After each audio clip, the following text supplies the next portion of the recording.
But like, for example, we'd already discussed about like marriage and how we wanted to do that, etc., etc. And for me personally, I would get married culturally, not legally. Okay. What does that mean? She's gonna hate me for that. What does that even mean? And she was like fully on board. She was like, yeah, I agree, etc. So traditional marriage or? Yeah, so like my family Nigerian. Okay, right? I'm Nigerian too. Are you? Yes. Okay. Mum or dad's side? Dad is Nigerian, mum is German. What's your surname? I'm not gonna say that. I don't know. Are you Yoruba or Igbo? Igbo. Oh, exactly. Nah. We got to send him to the wolves. So in Nigeria, you can have, you have the traditional marriage, and then you have your white wedding, which would be like the church, the white dress. Typical Western way. Yes. So I think you were saying that you only would. So I would even do both. I'd do the cultural, the Western way. I'm just not signing a contract. What does that? Why? Why do I need to? But why are you so against it? Why are you so for it? But what's the point? What's the point of signing? I agree. What's the point of signing a contract? Are you worried about your assets? Is that what it is? Are you worried that you would have to divide like what you have built? Yeah, of course, it's their legal standpoint, and the thing is, more guys are thinking this way because it's. Doesn't make no sense. Doesn't make any sense. No, sorry. What do you mean? I'm just. Let me ask you a question. Give you ad libs here. Let me ask you a question. Okay. Imagine you'd built a business and company. Right. You've worked super hard, blood, sweat, and tears for the past 15 years. Mm-hmm. Okay. You're now worth 10 million. Okay. You meet this guy. Mm-hmm. You like love him. He loves you, etc. He works a normal job. Okay. He's not even worth 1/10 of what you are. Not even 100th. He's like works a job, earns 40K a year. Mm-hmm. Right. You've bought a couple of houses, etc. You're bringing the lifestyle to the relationship. Okay. You get married, all of that stuff. 5 years down the line, he decides he's not happy anymore, and he's like, "I want a divorce." You're like, heartbroken, but fair enough. Yeah. If you don't want to be with me anymore, it is what it is. Now he's asking for half of everything you worked for. Is that fair? It's not fair. Because that's the way it is right now, actually. So if that actually happened to you, right? So it's actually, here's the thing. It's actually not like a man and woman thing. Mm-hmm. It's about, I guess it's a more of an economic position thing. Yeah. If you earn more than your partner, Yeah. and then your man, and you've built up wealth for yourself, and he's not on your level, if you get divorced, he's taking half. Okay. I understand where you're coming from. Go for it. And I feel like you seem like a very hardworking man that is on his way to do I appreciate a lot of stuff, you know? And I understand that you want to protect what you are working for so hard.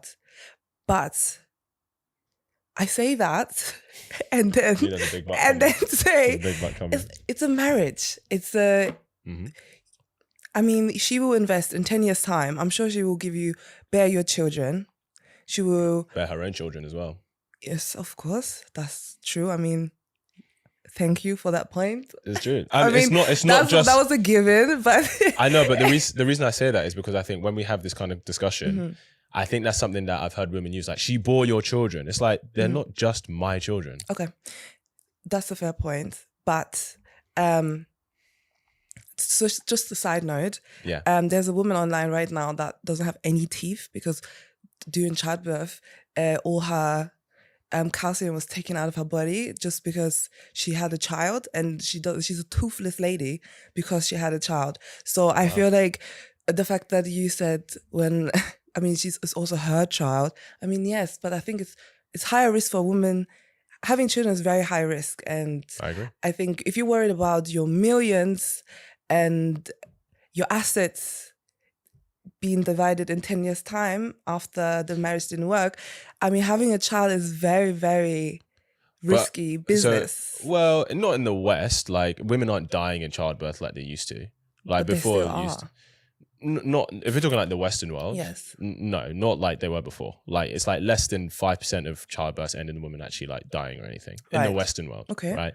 But what does her giving birth to our children that we're both going to raise and love and connect with, I think, but what does that have to do with the divorce 10 years later? Yeah. I think what I wanted to say with my point is that in 10 years' time, you're worried about money. She investing, giving her life, giving her giving her body to you, giving her child to you. And I think it's just marriage is a high risk kind of situation. It's almost, if you think about it, of a business, I think both of you can lose things here. And you're worried about money, but she is giving her your body. And but I'm giving her my body. Not really. You're not having the child. Okay, let's say a marriage, the last 10 years, no children. No children. Yeah. Fair enough. Then get a prenup. I agree. You can write anything in the prenup. But why not? But if you're having children, because it's not like she's having children by herself. Like if we're together, because I'm still investing my time, my energy. She's still getting the rewards of my work while we're together. Yes. Right? Because in what way? Are you paying bills? Are you paying all the bills? Well, yeah. If I'm taking the majority of the financial burden of the relationship, then yeah, that's stuff that I've been doing for the years that we're together. Right. Right. Yeah. So then I've invested and lost some stuff along the way as well. But I'm just saying, like, if two people decide to go their separate ways, that's fair enough. But just leave with what you came with. I don't think there's anything wrong with that. No, it's not. I think definitely prenup can work for both partners. I think you can put anything in that. If you were going to marry a guy who was not even a 10th of net worth and built where you were, would you want to sign a prenup? Yeah. Well, why? So in my clause, I'll put some cheating clause in there. I will put even if he only makes, a certain amount of money. I've said not if he cheats, like it just gets to a point where you want to go separate ways. Yes. Right? But you're worth 10 million, he's worth 50,000. Okay. Right? Why would you want to sign a prenup? To protect my assets. That's the whole point. So we agree. But your point is that you don't want to get married at all. You don't want to have a white wedding at all. No, that's not what I said. I said I'll do the marriage and the wedding. Yes. I just won't sign the contract. So it's not legally binding. It's not a legal. Not marriage. a legal wedding. No. It's not legally binding. So you're not really married. You're traditionally married. Well, like I said, in the eyes of who though? So like for example. In the eyes of God. Well, for example though, like if you're Muslim, yes, right? Muslim men can have multiple wives. Okay. Right? So they could have 3 wives, but in the eyes of the Western world, legally, you can only have 1. So if you take a Muslim man and he's here with his 2-3 wives, technically in the eyes of the law, he only has 1 wife, but in the eyes of God, yes, and the guise of sentiment, he actually has multiple wives. Okay, but then they have their own laws in that. I think people always say, oh, you can have multiple wives and stuff, but they're in itself, they have their own kind of system. So they can't just get married willy-nilly. Like there's things that you have to put in place, which I don't know, by the way. So I'm not going to go into No, of course. No, but you were saying, oh, well, if you get married culturally, you do the sermons and stuff like that, but you don't sign the contract, you were like, well, you're not really married. And the reason I point the point up about Muslim is because, well, it depends on in the eyes of who. Okay. Because in the eyes of everybody else, we could be married, but in the eyes of the law, maybe we're not. But like I said, that's an example where they have multiple wives, and in the eyes of the law in the Western world, no one has multiple wives. Yes. But they actually technically would, and I don't think anyone else would say that they don't. So obviously, I'm not trying to say that traditional marriage is not a real marriage. I think it comes to when actually dividing the assets, just to go back to your point, talking about assets and the way after divorce, how they will be divided. So, and it's harder to do that if you're only traditionally married. It's harder to divide the assets if you're traditionally married. No, it's not. Because whoever's name is on what, so for example, if we have a house together, but both of our names on it, that goes 50-50, rightfully so. Here's the thing, even if I bought the house for us, right, but it was both 50-50, like both our names on it, she'd be entitled to half, fair enough. But like if I own an apartment or own a company before we come in and she does as well, like anything that she's done independent of the relationship outside of me, I'm not entitled to that. Or do you think I should be? I think there's, I don't know what the law is, but after a certain time, even if there is no prenup, if there's nothing, if there's a certain time was spent, you could actually argue to get some of the assets just to buy time spent. I think that's wrong though. Yeah. Here's the thing. I don't think anybody's entitled to anything that they've done independent of the relationship. I don't think anyone's entitled to. Can I ask you a question? Of course. Why are you so protect my assets. Like, what is it? Why are you in fear of losing what you work for so much? It seems very, very passionate fear. I mean, it's not a fear. It's just being smart. Like, would you sign a contract that if the other person broke it, you could lose your livelihood? No one would sign. If you had a lawyer, they'd be like, do not sign this contract. No one would sign it. So it's not about like a fear. It's just like, it's just not a smart legal decision to make. What about love? What about looking after your partner? What about looking after your wife? Do you need to sign a contract to have love? No, but what exactly? Empathy. You know, do you need a contract for empathy? She stayed with you for 10 years. You don't think she should get something out of that? Why should she get anything that she didn't contribute to? Yes. So does this kind of mindset reflect also in your relationship with people? I mean, like, I wouldn't get legally married to anyone. At least how I stand right now today. Like, that's what my thought is. But I'm just being honest with you. A lot of guys today feel the same way. I know, but I feel like let me ask you a question. Yeah. Let me ask you a question. Okay. Would you imagine, let's say you get married in the legal sense, and then you get a divorce. And let's say, even though you get a divorce, you're still responsible for sexually satisfying him post the divorce. Sorry, excuse me. Say that again. Sorry. What did you say? So you get married, yes, right?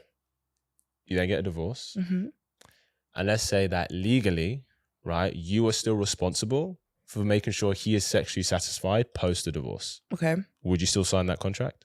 But that's not the same. Sex is not the same as money, is it? Or is it to you? Well, I mean, for since the dawn of time, men have always traded resources for sex. I know, because you guys are desperate. Well, you're desperate for resources. But it's true though. I'm not divorcing you. I'm not desperate for your resources post divorce. So, well, no, but what I'm saying is, you're like, why shouldn't she get some of the resources that he has? I think that's not my question is, why is she broke? Like, why can't she work? Right. That's my question. Fair enough. But I think we're going back to the original question was, would you get married? You said only traditional. Then I had a feeling it was because of assets, because a lot of men, especially online, they say, oh, it's not fair for them to get 50-50. I would sign the contract if she was worth more than me. What contract? The marriage contract.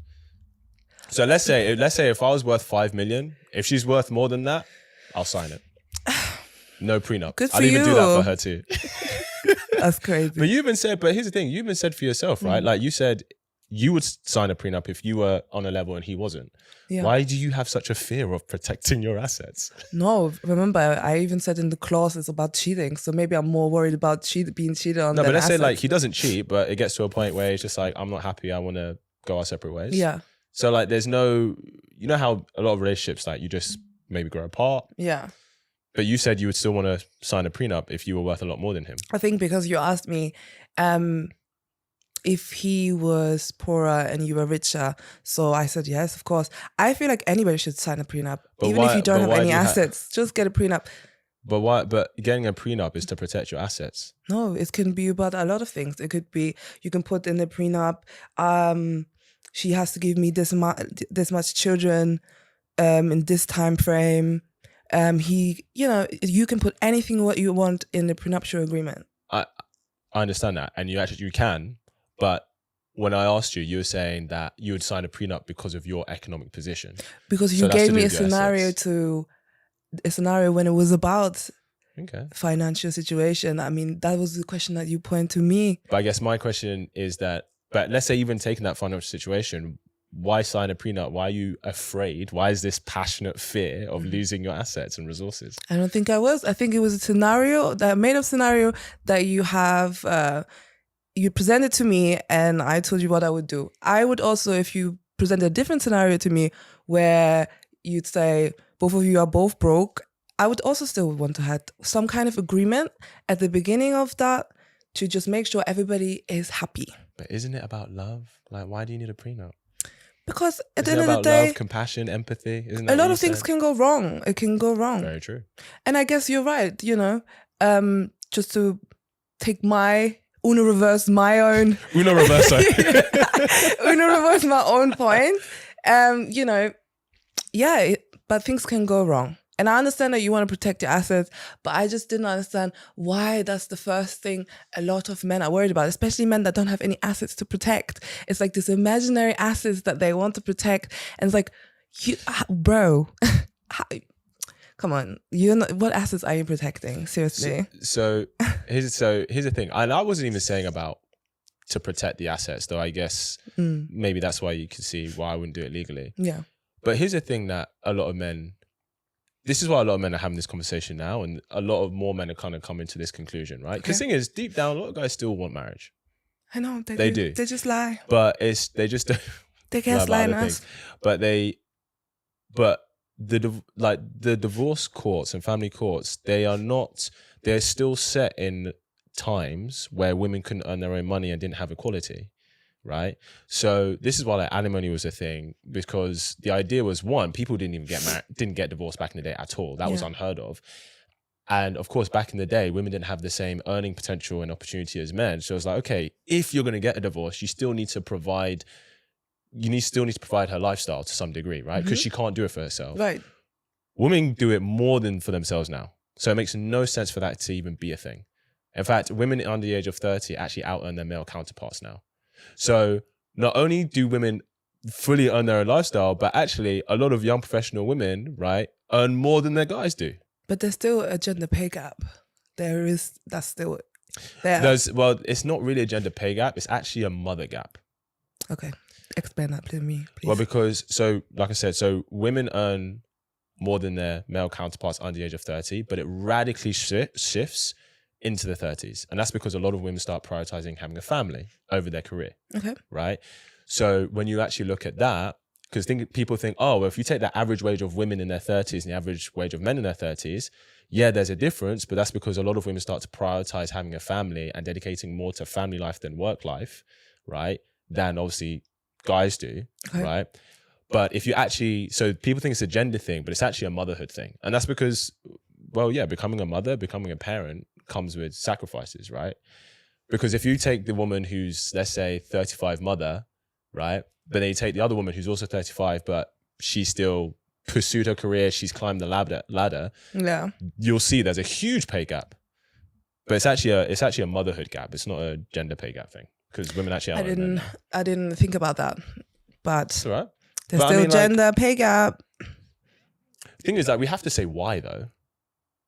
We can't just be like, okay, well, there's a gap. Like it's a problem. Yeah. Well, it depends why there's a gap. It's like if we said, oh, there's a pay gap between people who are 50 and people who are like 20.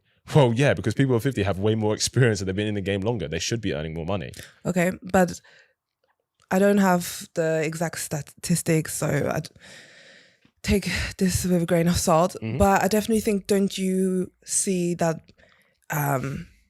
in positions of power, it's mostly men. If you look at any company, most rooms are full of men. Mm-hmm.